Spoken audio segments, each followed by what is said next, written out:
Hey, what's up, fellas? The draft is concluded, and what a wild weekend we had.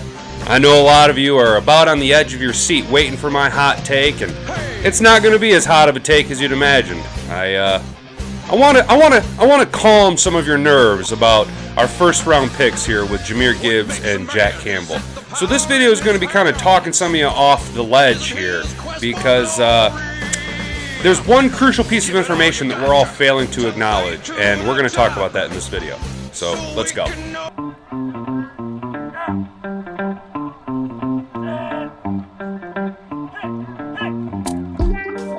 Welcome to Detroit. Alright boys, it's Hat and Beard. Welcome back. If this is your first time here, thanks for stopping in. Go ahead and hit like on the video if you enjoy this. Subscribe to the channel. It helps me out an awful lot. I appreciate that. So fellas, the 2023 NFL Draft has concluded, and the Lions walked away with a haul of players. Brad Holmes did Brad Holmes' thing. He was wheeling and dealing and found a dancing partner to take advantage of on more than one occasion.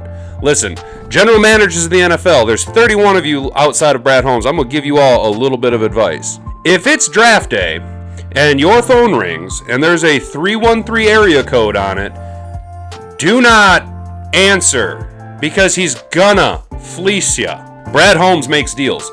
Brad Holmes makes deals so that he can position himself to get his guys, which is kind of the focal point of this video. His guys. What do I mean when I say his guys?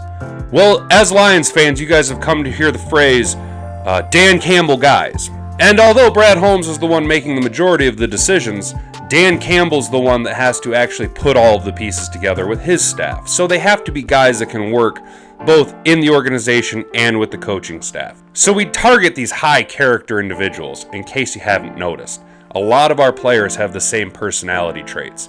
Humble, hardworking, and honest. And Brad Holmes has his certain characteristics that he looks for, as well as athletic profile. We as Lions fans are also in a very, very different situation than we've ever been in the past, well, I'm 35, so at least 35 years. And that situation is, heading into the draft, at least this last season, the Lions don't have to draft a position or a player based on need. We have all the players that we need in-house. Brad Holmes goes after the players that he wants. And that's very, very new for us here in Detroit. As Lions fans, we're used to being awful. We're used to being the butt of the joke. We're used to being a perennial top 5 drafting team. Let's be honest, fellas. The number 6 overall pick this year should have been, at least start of the season last year, we were projected to have that 6th overall pick, and the Rams would have been the 18th overall pick. Somehow we flipped that on its head mid-season when we decided to put it all together, move on from Aubrey Pleasant, and have a defense that can actually stop more than just a subtle nosebleed. And we were actually able to put everything together and look like a competitive, competent franchise. And when you're a competent, competitive franchise, you don't have to take a player because that player fills a need. That's why we didn't take Jalen Carter. Because although Jalen Carter has all the talent in the world, we don't need that headache in Detroit. And what's weird for us here in Detroit, fellas, as Lions fans, up until Brad Holmes showed up into town, the fandom was actually smarter than the front office. So for the last 30 plus years, the fans have actually known more about the game than the front fucking office did. The thing with Brad Holmes is, guys, he knows what he's doing. He knows more than us. He knows something. He absolutely knows something about players that we don't. And that's not a bad thing. That's a good thing. That's a great problem to have. What we need to do is stop questioning the decisions that Brad Holmes makes. I have been guilty of it in the past. We constantly, well, why would he do this? Well, why would he take that player? Why did he sign this guy? Why didn't he re-sign Shark? Why didn't he re-sign Jay Willie? Because Brad Holmes knows what he's doing. Brad Holmes has a plan, and the results speak for themselves. So in the vein of Brad Holmes knowing more than we do, because he gets paid an awful lot of money to make these decisions, and I get paid a small amount of money to change light bulbs. This is going to bring me to my analysis of our first pick. Jahmyr Gibbs, running back out of Alabama. I'm going to be honest, fellas. First of all, when I seen that we traded with Arizona, I thought we got Nook. I'm not gonna lie. I thought Nook was gonna be part of the package, and I was actually on my front porch. I was a little buzzed. I was on my front porch, yelling to the neighborhood that Nook's coming to Detroit. That Nook's part of this pack. Nook had to be part of the package. We had to get DeAndre Hopkins. That's the only thing that made sense. They were shopping him around. Why not package him part of the deal? Especially with Jahmyr being gone for the first 6 weeks. It all made sense. I was like, oh my God, Brad Holmes did it again. And we moved from 6 to 12. Found ourselves a dancing partner, just like I told you guys we were going to. I told you we were going to trade out of 6. I told you that was the plan. I just knew that was the plan the whole time. So we traded out of 6 back to 12. Great. Get us out of the top 10. Let players kind of fall. Let everything kind of shake out. Awesome possum, right? Picks go on. The Bears make a terrible choice, which, look, I get it. Maybe he was their guy, but I would have taken Skoronski well over Darnell Wright. I had Darnell Wright as like my 4th tackle in this year's draft class. But hey, the Bears are going to Bears, man, and I'm here for it. If Hutch wants to absolutely own his ass for the next 4 years, who am I to complain? So the pick is in, and Roger Goodell waddles his ass up to the podium, and I'm at home booing him. Me and Hat and Boobs are both booing him because Roger Goodell's a fucking pudwhacker. And with the 12th overall pick in the draft, the Detroit Lions select Jahmyr Gibbs, running back out of Alabama. Yeah, running back in the first round. And he wasn't even the first running back taken off the board, which started the confusion, right? So Gibbs, why do we need a running back? We got Swift. We just signed Monty. Who takes running backs in the first round anymore? Well, Atlanta apparently felt really frisky about Bijan Robinson. And then people started saying this. They started saying, well, if you were going to go after a running back... If you were going to go after a running back, why weren't you going to go after the number 1 running back in the class and just taking Bijan at 6? You save about $1 million to $2 million a year on the cap by taking a running back outside of the top 10. Brad Holmes is a money guy, all right? He's really good at working that salary cap. So anything he can do to shave a couple of dollars here or there to benefit him in the future moving forward with more cap space, yeah, he's going to do that. And number 2, clearly Brad Holmes had Gibbs slotted higher than Robinson. Otherwise, he would have taken Bijan Robinson at 6. So he took Jahmyr Gibbs, running back out of Alabama. Athletic. The dude is a wide receiver playing at the running back spot. He's athletic. He's so fast. He is so fast. And we all know that in the NFL, speed kills. However, Jahmyr Gibbs draws one comparison that when I seen it, it changed my mind about the whole pick. Admittedly, fellas, when that pick came in, I was face first on the ground. I couldn't believe it. Hat and Boobs was laughing at me because I just was like, I didn't... The up was down. Cats and dogs were friends. There were pigs flying through the sky. There were giant ants with top hats running around, dude. It was pandemonium. I didn't understand anything at that time. But then I had to chew on it. I had to think about it a little bit. And I had to hear this one comparison. And some of you older guys might, when I say it, you're going to go, aha!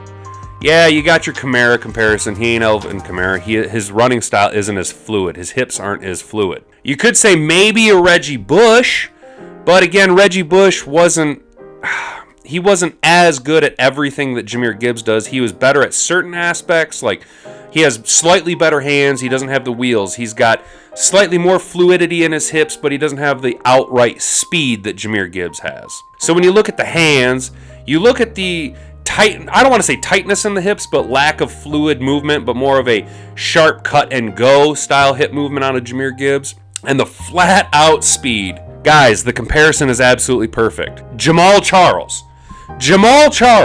Yeah, that's right, Jamal Charles. From back in the day in the Chiefs, one of the most dominant running backs in the league for like 3-4 years. Yeah, Jamal Charles. I love that comparison. How do you not get excited over drafting the next? Just think of it. Just think of the people that he's drawing comparisons to. Alvin Kamara, stud when he's not getting into legal trouble. Reggie Bush, stud when he's not having to give back his Heisman. Jamal Charles, stud when he was healthy. So hearing those comparisons made me very, very, very happy with the pick. When you get past your guys' dumbass surface level arguments of, But Hat, nobody takes a running back in the first round anymore, and why didn't we just take Bijan Robinson at Well, there, I just told you why. Because Brad Holmes is smarter than you. Because Brad Holmes is smarter than me. Because Brad Holmes is smarter than basically 31 other GMs in the league. On the surface, a good argument, about 1 to 1.5 millimeters of argument on the surface there, was about all you had to dig through to realize that this was a smart pick. I love the Jahmyr Gibbs pick. Also, I was high on DeAndre Swift moving into last season. I was high on him as a rookie. I thought he had all the upside in the world. You seen him on Hard Knocks. You seen Deuce just riding him, hyping him up. But something didn't seem right, man. And I was a massive fan of DeAndre Swift. I was. But then I started to realize the guy just can't stay healthy. He just can't stay on the field. And, I'm not going to dog a guy for having injury issues. That's nothing he can really control. His productivity when he was on the field was dynamic. But again, availability is the best ability, and DeAndre Swift has very little availability. So it signaled to me, and then day 2, it was confirmed that we would be moving on from DeAndre Swift. The only negative thing is that we sent him to Philly. I don't really care that Philly's just the Philadelphia Bulldogs, because if Philly's the Philadelphia Bulldogs, then we're the Detroit Crimson Hawkeyes, all right? There's not much changing up that, man. The only negative is that I just wish he wouldn't have gone to Philly because, interconference, that means we potentially have to go through Philly to get to Super Bowl, or even, God forbid we have to play Philly in like an NFC title game, and Swift is the one that takes us down. DeAndre Swift actually fits the Philadelphia model pretty well. They're a little bit more pass happy, more of a mobile style offense. I'm not saying Jalen Hurts is just a mobile quarterback. I mean, there's a lot of movement, a lot of motion. Miles Sanders is a little bit more of a pure runner, so that's kind of why he didn't really work out so great. Also, injuries limited him. So you bring in a guy like DeAndre Swift, who is a perennial third down running back. He can catch, he can block, he can run, but he's really good out of the backfield. You give him another weapon, that's a pretty good solid mixing of talent and positional need for Philadelphia. It's a hand meets glove situation. Brad Holmes gets a little bit of draft capital. We move on from one of the final players of the Quintricia era. That's right, Quintricia, one of the worst, darkest days as a Lions fan. But we moved on from that. We moved on from Okudah. There's only a few vestiges that remain, and those are pillars of our team, Decker, Ragnow, those guys who are tried and true. They're not Quintricia guys. Those are actual ballers, just actual ballers in the league. Moving on to the 18th overall selection, I was really happy with this, actually, when they called it. And I know that some people were a little upset with Jack Campbell because we had spent so much time in the offseason doing mock drafts that we all expected X player to go here, X player to go there, X player to go here, X player to go there. We all had our favorites. We all had certain, when X, Y, and Z happens, A, B, and C will happen following suit in the next 6 picks, blah, blah, blah. And then the Lions shake everything up and they take what was projected as 2 top second round talented players in the first round with Jahmyr Gibbs, who we've already covered, and then Jack Campbell at 18. The reason that I say it was the right pick was, again, clearly he was the guy on Brad Holmes' board, and we've all spent the majority of the offseason trying to figure out how Jack Campbell would have fallen to us with our first pick in the second round. Well, when you take him in the first round, you don't have to worry about him falling in the second round. I love Jack Campbell. I know Braylon Edwards is not a fan. I love long, lanky. He's not as fast as your prototypical modern-day linebacker. He is a little bit more of an old-school thumper. But the thing is he can cover in zone really well. When you're 6'5" and you can reach from one sideline to the other with your wingspan, you take out an awful lot of passing lanes for the opposing QB. Also, Jack Campbell's an incredibly cerebral player to go along with his hyper-talented ability. By drafting Jack Campbell, instantly our run defense gets a full letter grade upgrade, and our pass defense goes from like a C- to a solid C just with one linebacker, man, because it gives you the dynamic ability to cover in zone, and he can stop the run. We needed secondary help and defensive line help based on all of our projections because we had to learn to stop the run. We get plenty of pressure on the quarterback with our existing players, but we had to learn how to stop the run, and we had to bolster our secondary. We had to stop the pass. So we went out, we spent a bunch of money in free agency, and we got top talented DBs. We needed to be able to still add more ability to stop the underneath, cover tight ends, as well as stopping the run. So why take two players when you can take one player that does exactly those things really, really well? He fits the system. Again, Dan Campbell guy. The dude was the fucking Butkus Award winner, all right? 8 of the last 10 Butkus Award winners have gone on to have perennial all-pro seasons, okay? My man is drawing comparisons to Brian Urlacher and Luke Kuechly. So everybody that wants to knock and hate the Jack Campbell pick, dude, y'all can go fucking kick rocks, because this is a lights-out, top-tier, 5-star, A-plus pick. Our draft was phenomenal. When you look at what we did in the first round, you could say that our pick at 12 and 18 shook everyone's board up so much that they all forgot about Brian Branch. And Brian Branch was able to slide to us in the second round. Brian Branch is going to be C.J. Gardner-Johnson's replacement. They're just going to let him study for like a year. We had a dynamic draft. Brad Holmes did exactly what he wanted to do and went after exactly the players that he wanted to go after. He had a list of guys. When you see the war room reaction, it's like nobody else. When we get our guy, we get our guy. We don't just get a guy. We get who we wanted. Brad Holmes goes into the draft saying, I want this guy, I want this guy, and I want this guy. And I will come out with them. And he comes out with them every single season. Brad Holmes has given us no reason to doubt his ability in drafting players. Nearly 80% of the players that he has drafted in the 2 years he's been the Lions GM have either been instant starters, contributors, superstars, or produce on special teams. In one way or another, they get on the field. In one way or another, they almost always produce, barring injury, barring, a few setbacks, i.e. depth chart bullshit. But look, man, Brad Holmes knows what he's doing. We have to trust him. Until he proves us otherwise, we have 2 years now of him showing us that he knows what he's doing, and no years of him showing us that he doesn't know what he's doing. Brad Holmes drafts ballers.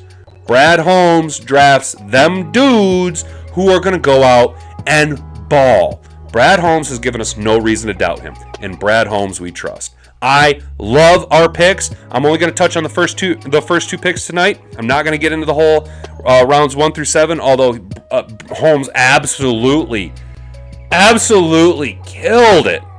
Rounds 1 through 7, lights out. Brad Holmes, lights out, A+ grade, top to bottom. I'm going to sound like everybody else, but the Lions won the draft. I don't care about Houston and them getting Will Anderson Jr. and C.J. Stroud. I don't care about that. The Lions won the draft. We wheeled and dealed. We fucked other teams over. When we moved up to take Brian Branch, the Packers needed Brian Branch. The Packers needed Brian Branch. And they basically gave up Brian Branch for a 5th-round pick to us. Like, that I'll take it. I'll take it all damn day. You guys know how high I've been on Brian Branch all offseason. This is just another lights-out draft by Brad Holmes. Great picks, great players, culture guys, hard working, fit the scheme. I love it. You should love it too. Hopefully I've been able to open your eyes, those of you who are hating on the picks. Maybe I was able to convince some of you. And for the rest of you that were already sold on this pick, hey, welcome to our echo chamber. We're going to be sitting in here for the next 5 months. Yeah, because that's about how long it's going to be until football season kicks off again. Now starts the arduous slog through the dead part of the off season. It's going to be summer, and we're all going to be counting the days until training camp opens, because guys, it's rough sledding in the summer. And I mean, I'm not a baseball fan, so I got like nothing. I got golf for a little bit, and I got mowing my lawn. Neat. But I'll continue to be providing content for you guys, at least on a weekly basis. Next week, we're probably going to be going rounds 1 through 7, kind of breaking down, giving my own take, my grade on the players that Brad Holmes selected. I don't know. I kind of maybe we'll keep dabbling around with some sillier AI videos. That's kind of fun. But hey, guys, I appreciate you rocking with me, especially through the off season, the draft season. It's been a hyper awesome time, man. I'm really glad you guys are here with me, dude. This has been an exciting time to be a Lions fan. This offseason has been one like no other. We actually have expectations, and it's weird. So that's going to do it for me, guys. Let me know down in the comment section what you think. Do you agree with my take on Jack Campbell and Jahmyr Gibbs? What would you have done differently if you were Brad Holmes in that situation? As always, don't do anything I wouldn't do. Have a good rest of your day, you guys. Stay out of trouble and get out of here. Time to 23 skidoo. Or should I say 69 skidoo? She said that my pornos were boring.